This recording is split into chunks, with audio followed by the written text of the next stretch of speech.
What is original sin? Where does this doctrine come from, and what are its historical roots?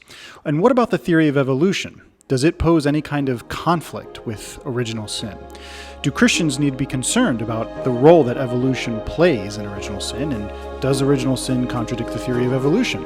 Well, these are all very good questions, so we're going to talk about it today on the Science and Faith podcast.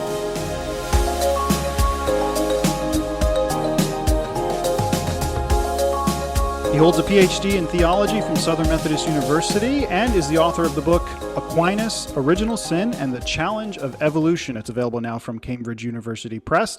In the book, he engages Aquinas' theology to argue that there's not necessarily a conflict between the Christian doctrine of original sin and Darwin's theory of evolution. So please join me in welcoming Dr. Daniel Houck. Daniel, welcome to the program. Thanks for having me on, Mario. Great to be here with you. So let's start out by talking about original sin. So let's just kick it right off. What is original sin? What do we mean when we say that? So I like to distinguish between the doctrine of original sin and different theories of the doctrine. So the doctrine is just the teaching that infants are born in sin. At least that's how I roughly define it in the book. And I keep it intentionally very broad, this idea that infants are born in sin, or that from the womb infants have sin. I keep it broad because different theologians throughout the history of the church have had radically different understandings of how to understand that doctrine. They've given different theories of the doctrine. And there are at least three main families or categories of theories that I talk about in the book. And it might be helpful if I just briefly mention those three different kinds of theories to kind of get us started. The basic origin of the doctrine is focused in two areas of scripture: Genesis 2 and 3, the story of the creation and fall of Adam and Eve. And then in Romans 5, where you have Paul's teaching that Adam's sin brought sin, death, and condemnation to the rest of humanity. So arguably, you have that basic doctrine, this idea that sin is universal and that therefore it's also something that can be predicated of infants, even if we don't really understand immediately how that works. You have that basic doctrine in scripture. And that itself is very controversial, but I make the case in the book that it's legitimate to see the doctrine itself in Scripture. But through the history of the church, you have these different theories, as I say, of how to understand the doctrine. And I distinguish between the juridical theory, what I call the disease theory, and what is often known and what I call also the realist theory. And basically, I can just briefly summarize kind of those different theories.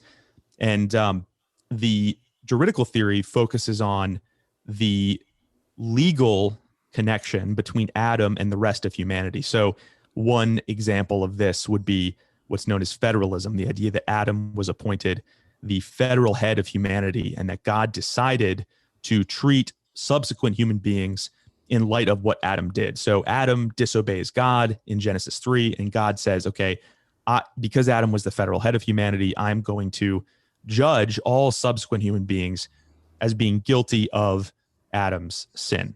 You also have the disease theory, and that focuses on the biological unity between Adam and subsequent human beings. And so the idea is that sin is comparable in some way to a disease that is passed on through the generations. So the idea there would be Adam disobeys God, and his nature is somehow corrupted or made sick in some way, and then he passes that disease on through sexual intercourse, and that it spreads to the rest of humanity, which, and we'll talk about this in a moment, there's problems that are caused by evolutionary theory if we don't understand Adam as the source of all subsequent human beings. But the disease theory relies on that idea that Adam is the father of all, and the disease spreads through Adam.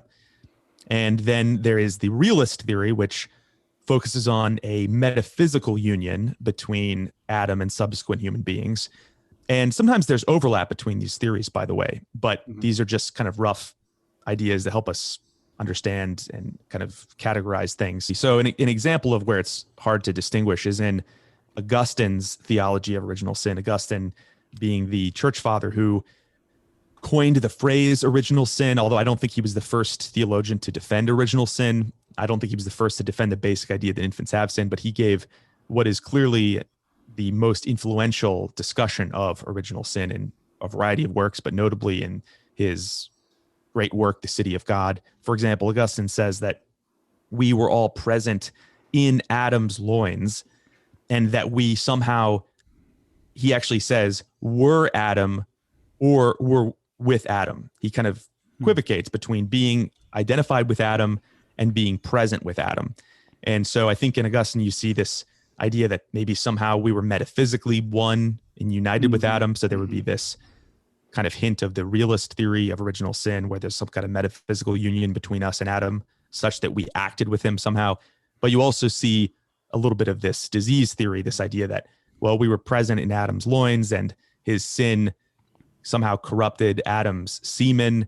He gets into the biology of it in those terms. And then the sin is passed on through the generations. So basically there are these basically three theories: the disease theory, the juridical theory, the realist theory. And in the book, I kind of trace how, indebted to Augustine, different theologians, especially in the Middle Ages, kind of refined the idea and try to get more specific with it. And that's how the different theories kind of play out. Just to kind of summarize what you're saying, so I think I understand. Original sin is basically the doctrine that children are born with some type of sinful nature or tendency to sin. And there's three different categories of how exactly that, what that looks like or how that plays out. But as a general idea, it's that every child is born in either a state of sin or a tendency to sin or with a sinful nature of some kind. But let's talk about then what the actual term sin means, because what it sounds like to me is, it sounds like what we're saying is that children are born in either a state or with a nature or a tendency towards sinning. But what do we do? Because with the various theological definitions of sin, because the Greek word for sin is harmatia, and there's been several different theological perspectives on what that means. I've heard it referred to as a sin is the breaking of God's law, and so since harmatia comes from the Greek word that means to miss the mark, what it means is that we miss the mark in keeping God's law as we should. So it's a transgression of God's law. And then I've heard other theologians, guys like Tom Wright, who say that this is about vocation. It's about human beings missing our mark in fulfilling our vocation as it was originally given to us by God in Adam and Eve, through Adam and Eve in the garden. So when you say that children are born, original sin means children are born with sinful natures, a tendency to sin, a state of sin. How can a child be born in a state of missing the mark, so to speak? Does that? Yeah, it's a great question. Yeah, it's a great question. And I actually intentionally defined the doctrine in extremely vague terms. Like when I said the doctrine of original sin is that infants are born in sin, I didn't even say a tendency to sin, because that would, in my mind, to my perspective of things, that would be just an example of one way of cashing out the doctrine. It'd be a more specific theory. So there have been theologians who have argued that the sin that is predicated of infants should be understood as a disposition to sin or a tendency to sin. And sometimes that tendency is called concupiscence, but not always. And then we could get into the nuances of the word concupiscence, which is kind of it's used in a whole number of different ways. But there are people who say, yeah, we should understand the sin that is predicated of infants as being a disposition, precisely because of the point that you mentioned, which is that the word sin normally refers to, or I'm not sure if you put it this way, but I would say that the word sin in the Bible normally refers to an act of transgression, some kind of transgression of divine law. Mm-hmm. And so what some theologians have said is that, okay, well, we see in Scripture that sin is universal. And if it's truly universal, it has to be predicated of infants. However, infants, obviously, these theologians would argue, obviously have not acted in moral ways. They haven't done anything good or bad that they could be praised or blamed for. So what we should do then is call their sin or understand their sin to be just the disposition to sin. And that perspective is often linked with what I was calling earlier the disease theory, this idea that this sin is passed on through Adam, and we should understand that as the disposition to sin or the tendency to sin. But because the word is normally used for transgression, there are other theologians that won't accept that perspective. And they will say, well, scripture is clear. I mean, you can look at, for example, 1 John 3:4, if I recall correctly, says sin is lawlessness. And so some would say, no, sin is even defined in scripture as being outside the law, as violating the law. And therefore, it's not enough to say that infants have this disposition to sin. They really need to have been guilty of sin. And that's kind of one of the animating premises of the more realist perspective, this idea that infants must participate in Adam's sin. I think what we're talking about here is that it's not just that infants are born with the ability to sin, as if or the possibility to sin, but that their nature is inclined toward either transgression or a breaking of God's law to satisfy that sect of theologians. Or over here, we could say that it's a tendency, not just an ability, but a tendency toward missing their mark in terms of fulfilling their vocation as humans, to satisfy these theologians over here. So I think that makes sense. So yes, and just one more thing real quick. I mean, just to further complicate things and also why not? Absolutely. Let's make this as complicated as possible. Exactly. And to also kind of explain why I intentionally define the doctrine extremely broadly, you're also going to have theologians who explicitly deny that the tendency to sin has anything to do with original sin whatsoever. And Abelard is a historical example of this. He defines original sin as the debt of punishment that is due on the basis of Adam's sin. So basically, God decides to treat infants as though they had committed Adam's sin, even though they didn't. And so for Abelard, it doesn't matter. I mean, he thinks that he does believe that there's a tendency to sin, but that is not original sin. What original sin is God's decision to treat infants as though they had committed Adam's sin. And so in theory, and I'm kind of extrapolating beyond Abelard's explicit claims, but you could imagine an Abelardian saying, even if hypothetically a human had no disposition to sin, if God chose to punish them because of Adam's sin, and God can do that because he's sovereign, they would still have original sin, even without the disposition to sin. Now, I'm kind of going beyond what Abelard says explicitly, but the point is he focuses so much on this juridical aspect, God's sovereign ability to treat people as he chooses.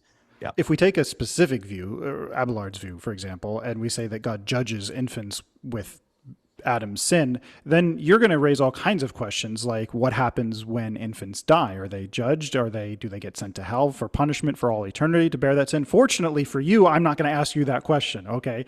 Well, I can just say quick though. I can say historically, if that's okay, unless you wanted to move on. No, that's okay. Just really quick. Historically, Abelard and the tradition in the West from at least the 5th century does affirm that infants who die unbaptized are excluded from the kingdom of heaven. And for Abelard, there's actually, he really wrestles with this problem, but he winds up saying, yeah, they are excluded from heaven, but they won't be punished as harshly as other people will because they didn't actually commit any wrongdoing. But unfortunately, in his mind, scripture and the church is clear. And how kind of him to make such a concession.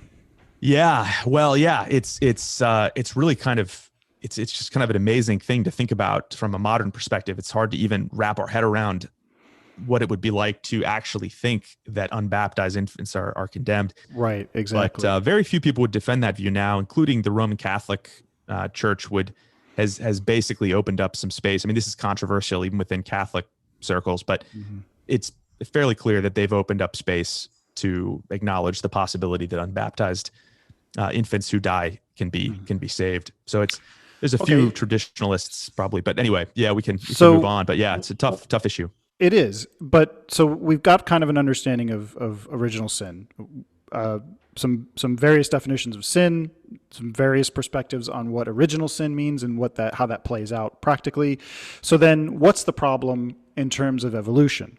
What problem does evolution and then the scientific theory of evolution pose for original sin? What's the problem?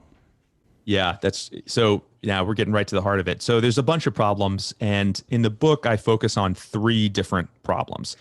The first problem relates to the idea of the fall. And I didn't really say this earlier because I was speaking just very, very generally. But one of the things that is presupposed in the traditional account of original sin is that Adam and Eve were created in a state of original righteousness. And they were created innocent, and they were also created without any disposition or tendency to sin. And on top of that, they were created with the possibility of immortality. And those three things together, namely their innocence, their lack of disposition to sin, and their potential immortality, those three things together, also their freedom from suffering as well. But those basic ideas and a few others are brought together under the heading of original righteousness or original justice.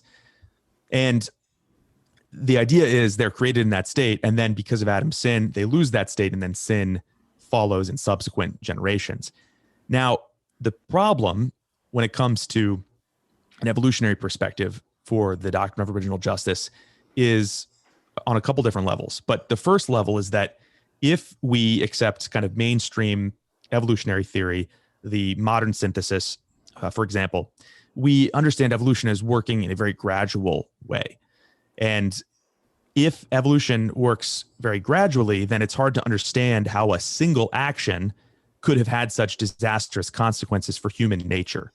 So I mentioned this briefly earlier. For Augustine, for example, he has this pre-modern biological understanding that somehow an action of the will can corrupt someone's semen. And from a modern perspective, and in particular an evolutionary perspective, this doesn't make any sense whatsoever. The idea that you commit an act of pride through your will, and then somehow your biological nature is corrupted. This is just nonsensical from an evolutionary perspective. And so it becomes very difficult to understand then how there could have been a fall into sin at all, given the way that evolutionary change works so gradually. So that's one problem. Another problem is the fact that according to mainstream evolutionary theory, and there's a lot of different angles we could take on this, but there's many examples of this, but according to mainstream evolutionary theorists, the kinds of behaviors that Christians would call sinful would have been present in our non-human ancestors. So, for example, in chimpanzees, we see a disposition to aggressive violence. And I talk about this a little bit in the book. And one thing I'll say really quickly is it's certainly true that in very recent evolutionary theory, there's been a heightened emphasis on cooperation. And it's not as though evolutionary theory only emphasizes selfishness and anger and violence in a way that perhaps some biologists may have overemphasized those traits. There's a kind of debate about this within evolutionary theory and so on. And so, yes, there is the possibility and the likelihood, great likelihood, that we also evolved positive traits like compassion, altruism, love, and so on. Right. But all that doesn't negate the fact that we also probably inherited a disposition to aggressive violence from our non-human ancestors. So whoever the first humans were, they would have had these aggressive dispositions to behave in violence. And you could get into any number of different behaviors, but all kinds of behaviors that Christians would call sinful were there in the evolutionary history. And so that raises this problem of, well, how could there have been a state of original righteousness that's compatible with evolution? Because there would have been these dispositions to sins that would have been there as well. So those are two problems that strike at the idea of a fall from original righteousness. And then there's a third problem, which gets at the idea of original righteousness and original sin. And that's the problem that, according to mainstream evolutionary theory, the human population never would have been lower than somewhere around 6,000 individuals. And so it's not the case that all human beings descended from a single ancestral couple. And if that's true, then it becomes very hard to understand how sin could have been transmitted. Because, like, imagine there's a group of, say, 6,000 or so humans in the first generation. Either they were all created in original justice, and if that's true, then it seems to be false that Adam's sin led to sin, death, and condemnation for all of humanity, because there are these other thousands of people that were created in original righteousness. or they weren't created in original righteousness. And then if that's not the case, that they were created in original righteousness, either they were created in some kind of neutral moral state, or they were created in sin itself. And in both of those cases raise different problems and different questions, and both of them also arguably are incompatible with Paul's idea in Romans 5 that Adam's sin led to sin, death, and condemnation for the rest of humanity. Right. Well, now, are you familiar with John Walton's view on this? Because he takes the archetypal view in his book, The Lost World of Adam and Eve. He says Adam and Eve, or specifically Adam, was an archetype. And so there probably was, as you pointed out just a second ago, a small group of humans, maybe 6,000, let's say, who were endowed with the image of God and created in a perfect state of righteousness. But Adam was, as a federal representative, an archetype. He was given the specific task as the human representative to represent all of humanity. And so whatever happened to him happened justly to the whole group. So if he obeyed God, then that righteousness would go to the whole group. And if he disobeyed God, then the judgment would go to the whole group. So are you familiar with his view on that? Do you find it convincing? Yes, exactly. So that view goes back, it goes back at least to, I would trace it probably to John Stott, and it may even go earlier, but there have been several evangelicals who have suggested something along those lines. And I think it's actually a very promising way to go if you are in the camp that wants to see original sin as a more juridical concept. So if you buy into, in a broad sense, the legal or the juridical theory that focuses on the legal relationship that infants have to Adam, I think this is a very promising way to go. Because basically what you can do is you can distinguish between Adam as the federal head of humanity or the legal head of humanity and Adam as the natural or the biological head of humanity. And you can say, look, this juridical theory always focused on God's sovereign will to treat people as he chooses. And so we really don't need everyone to have descended from Adam in order for God to make Adam the head of humanity and to judge other people in his stead. And so I think if you go in that direction, I think that's a promising way to go. I go a different way with the doctrine in general, and it gets very tricky, and we can get into the nuances of it because a lot of it depends on how you define federal head and how you define the imputation of sin. And so we can start to break that stuff down if we want, but just in broad strokes, I go a different direction that's more influenced by Thomas Aquinas, and maybe I could summarize that briefly if that's all right. Yeah, in that would be helpful. Contrast. Yeah, and so the approach that Aquinas takes focuses more on the lost relationship that Adam and Eve had as a result of their fall, as opposed to God judging infants personally as for Adam's sin, as though they had committed that sin. Aquinas wants to say that Adam and Eve were created in a state of original righteousness, but he focuses on the grace that they had, the supernatural grace that put them in friendship or relationship with God. And now that's just one sentence on Aquinas. We could do hours on the nuances of Aquinas' view, but just in very broad terms, he focuses on that relationship that Adam and Eve had that they lost when they committed sin. It's not as much of a focus on the corruption of nature or the corruption of biological nature or anything like that. And so what I argue in the book is that Aquinas' focus on the relationship that Adam and Eve lost can translate more easily into evolutionary terms, precisely because he's not relying on the corruption of nature or pre-modern biology to the same extent that Augustine and others did. And another benefit of this, I would suggest, is that we don't have to rely on God judging infants for Adam's sin as though they had committed the sin. So in a nutshell, what I want to say is that the first human beings would have been in a gracious relationship with God because he supernaturally revealed himself to them, entered into relationship, entered into covenant with them, and that because of the sin that they committed, and perhaps it was one sin or perhaps it was many sins, I don't take a position on that in the book, but because of original acts of sin in the beginning of human history, God withholds that relationship from subsequent generations. He withholds the sanctifying grace that he gave to Adam and Eve from subsequent generations. As a result, subsequent human generations are born with original sin, which is precisely the loss of that gracious relationship that the first human beings enjoyed. So on my account, I make the case that I can deal with all of those challenges to evolutionary theory that are raised, and I think they are really fatal challenges to the more traditional theory that relies on a kind of corruption of biological nature and things of that nature, but they don't actually touch the Thomistic view that I want to defend, or that's the case that I make. And the basic reason why, if I could say, is that because the gift of grace at the beginning of human history is supernatural, I can acknowledge that there's an evolutionary history that does dispose to sin on its own. I can also acknowledge that evolution works extremely gradually. And I can also acknowledge that there's a large human population.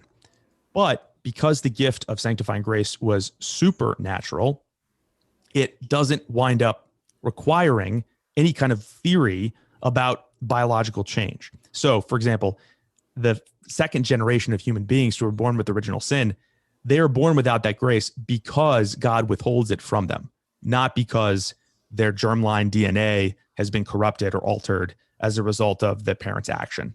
So it's not a passing on of sin as much as it's a withholding of the grace that God extended. Yeah, exactly right. Exactly right. And this puts my theory very close to the juridical theory because I rely heavily on the idea that it's God's decision to give grace at the beginning of human history and to withhold grace as a result of that original sin. And there was a reviewer in Modern Theology who actually pointed that out, and I thought he pointed it out very clearly, which was helpful. But the difference between my view and at least the most common juridical theory, which is federalism, is that I am not claiming that God imputes one and the same sin, the sin of Adam, to everyone else. So I'm not claiming that infants are guilty of Adam's sin. I'm claiming that they are born without a graced relationship with God that they need to be saved. And I'm actually still thinking about whether or not that could be considered original guilt in a kind of analogical way. And I'm sort of open to that. And that's how Aquinas would have thought of it, by the way, historically. He said infants are guilty, but only in an analogical sense. They're not personally guilty of Adam's sin, but they are guilty in a broader sense, namely that they are deprived of a good on the basis of a punishment, but it's not the exact same punishment that Adam deserved. And it makes sense. When you read the Genesis account, what you have is you have Adam and Eve created, not born, but created in relationship with God. That relationship was lost through the fall. What is the fall? It's the loss of the relationship, the fall from grace. That's why we call it the fall. The loss of the relationship with God.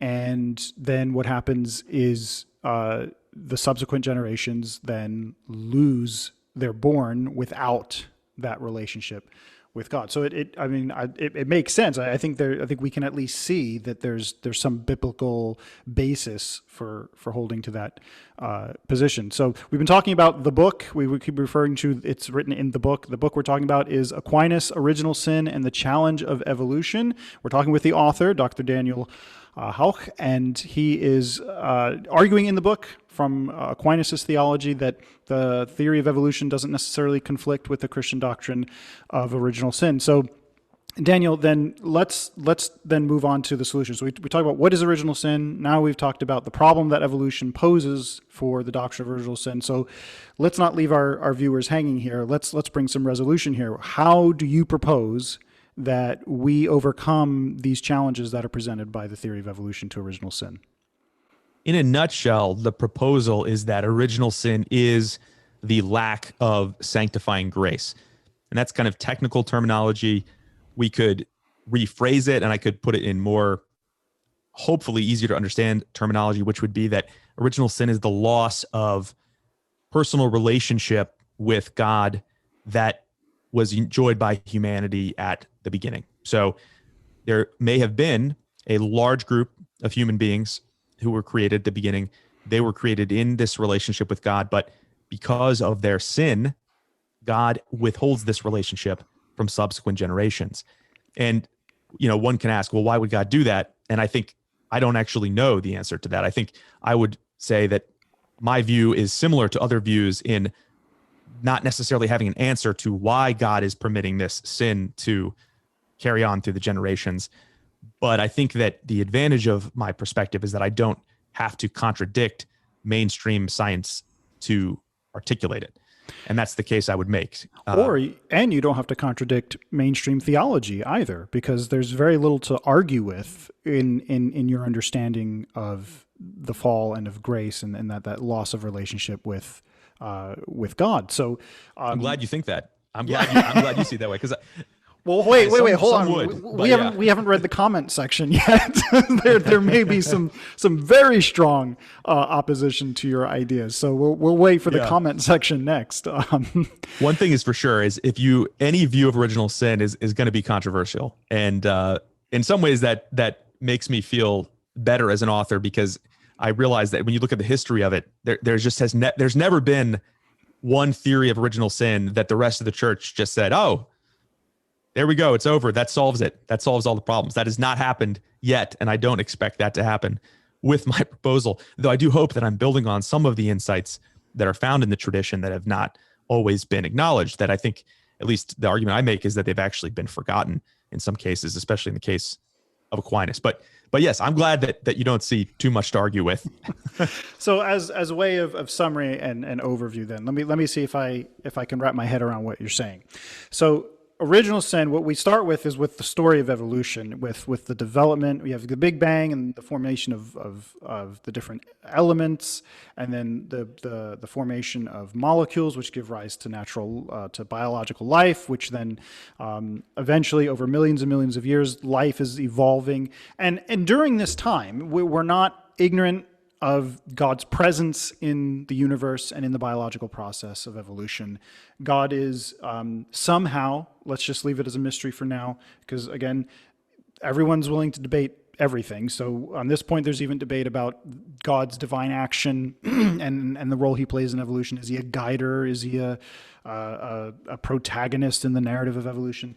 However God is involved in the process of evolution, and he's moving the universe as his creation towards a point. We could even, maybe for the sake of argument, call it a climactic point where humans arrive on the scene in the narrative, in the story. We get to the chapter where humans arrive, and they've been in the process of evolving for millions of years. And what you're saying is that what happens then is God comes to these humans and in his divine wisdom and in his divine sovereignty, and he makes covenant with them, and he extends grace to them, and he invites them into a relationship with him, and they enter into this relationship together. And what happens at some point, we don't know exactly when, that covenant and that is broken, that relationship is lost. And from that point forward, whether it's just two human beings, Adam and Eve, or it's a small group of human beings, roughly around 6,000 or so, what happened as a result of that lost relationship was the grace that God extended to those human beings is no longer extended, because somehow that grace has been lost through the actions of those original two people, Adam and Eve.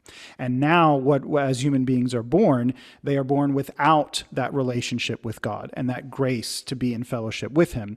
And so there's something that has to take place, we call it redemption, to redeem those people back into fellowship with God. Would you say that that's kind of a fairly accurate summarization? Absolutely. Extremely accurate. Extremely accurate. Good. Well, then I see. I like your book, and I like your ideas and what you're talking about. I see so much potential here for future work. I would love to see a subsequent book that then builds on this and talks about, from a redemptive perspective, that restoration of fellowship and the role of evolution and all of that. And do you foresee another volume coming here from you? Do you see yourself writing another volume? Absolutely. There's a couple of follow-up projects that I'm working on right now, one of which is a direct follow-up that focuses more on the fall itself. In the book, it's kind of shows its origins as a doctoral dissertation in the sense that it's extremely focused on the problem of what's called originated original sin or original sin in infants, more so than originating original sin or the event of the fall. And so I don't really have I don't have not even extend. I was going to say I don't have an extended discussion. In fact, I don't have a discussion period of Genesis 2 and 3. I mean, I refer to them obviously, but I don't engage in any kind of theological exegesis of Genesis 3, for example. I don't get into the fall in depth. And so what I'd like to do is expand the core principles of the book and articulate a doctrine of the fall.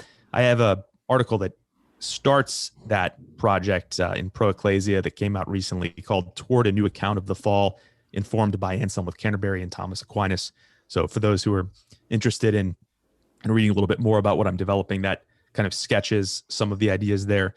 And I'm also working on a account of the image of God and evolutionary theory as well. So yeah, a couple of things that are follow-up projects to this book.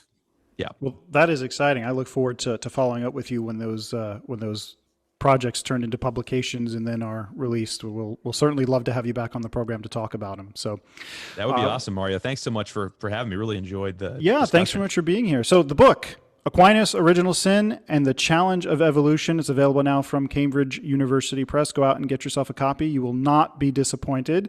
Daniel, thanks so much. It's been a pleasure. Thanks so much for joining us today, and we look forward to having you back on the program in the future. Thank you.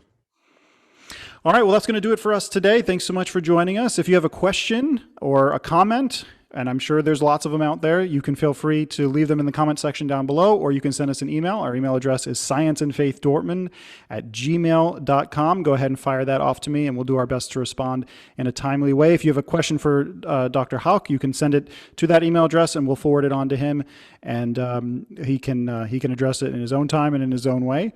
And in the meantime, check out our website. We'll have some resources up there related to the topic of original sin and the fall and the historicity of Adam and Eve. Our website is scienceandfaith.de. Go ahead and head on over there and check it out. And like I said, that's going to do it for us. So thanks so much for joining us. We'll see you next time here on the Science and Faith Podcast.